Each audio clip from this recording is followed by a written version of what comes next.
నమస్కారం అండి. అంతర్యామిలో ఈరోజు అంశం ఆత్మ నివేదన. మనకు అందించిన వారు ఆచార్యులు జీవీఎస్ గారు. వినిపిస్తున్నది మీ విజయభాస్కర్.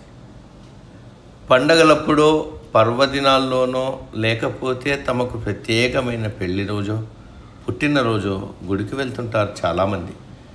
ముందుగా అనుకుని ఏదైనా పుణ్యక్షేత్రం దర్శించుకునేందుకు వెళ్ళడము చేస్తుంటారు. అలా వెళ్ళొచ్చాక తమ సన్నిహితులతో అక్కడి విషయాలను పంచుకుంటూ, పలానా సందర్భంలో మేము అక్కడికి వెళ్ళాము, ఆ దేవుణ్ణి దర్శించుకున్నాము, ఆయనకి కిరీటాన్ని సమర్పించాము, అమ్మవారికి బంగారు నగలు చేయించాము, లేకపోతే అన్నదాన నివేదన చేశాం, మొక్కు చెల్లించామంటూ చెప్తుంటారు.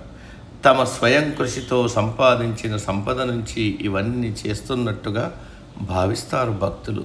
నిజానికి ఇదంతా భగవంతుడి అనుగ్రహంతో తమకు కలిగిందని, ఆయన సృష్టించిన సంపదేనని తెలుసుకోలేరు. అసలు నివేదన అంటే ఏమిటి, దేనిని అంటారు?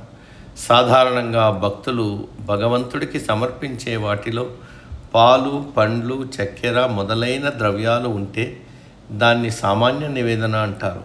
పంచభక్ష్య పరమాన్నాలు నైవేద్యంగా సమర్పిస్తే దాన్ని మహానివేదన అంటారు.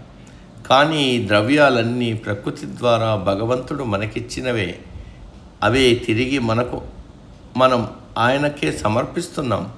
వాస్తవానికి నివేదన అంటే భక్తితో, ప్రీతితో భగవంతుడికి సమర్పించడం లేదా అర్పించడం.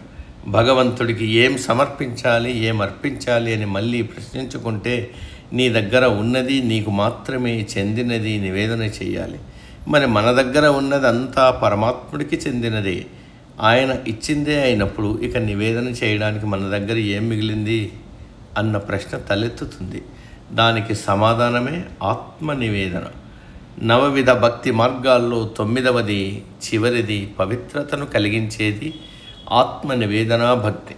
అంటే భక్తుడు భగవంతుడి దారిలో నడవడం, తనని తాను భగవంతుడికి సమర్పించుకోవడం. మిగిలిన ప్రాణం లేని పదార్థాల మాదిరిగా మనిషి శరీరం ఒక జడ పదార్థం కాదు కదా.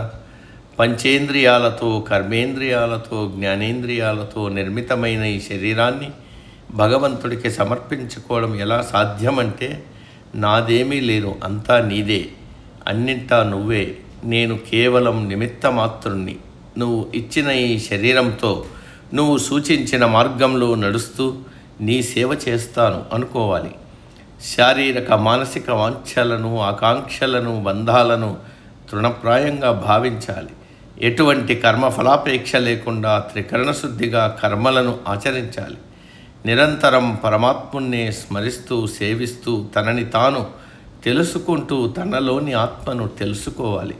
ఆ ఆత్మ ద్వారా పరమాత్మ ఉనికిని గ్రహిస్తూ, ఆయనకు దగ్గరవుతూ, సకల చరాచర సృష్టిలో దైవాన్ని దర్శిస్తూ, అందరి హితాన్ని కోరుతూ జీవించడమే భక్తుడు భగవంతుడికి సమర్పించే ఆత్మ నివేదన.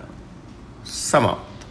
సర్వే జన సుఖినో భవంతు. అందరూ బాగుండాలి, అందులో మనం ఉండాలి.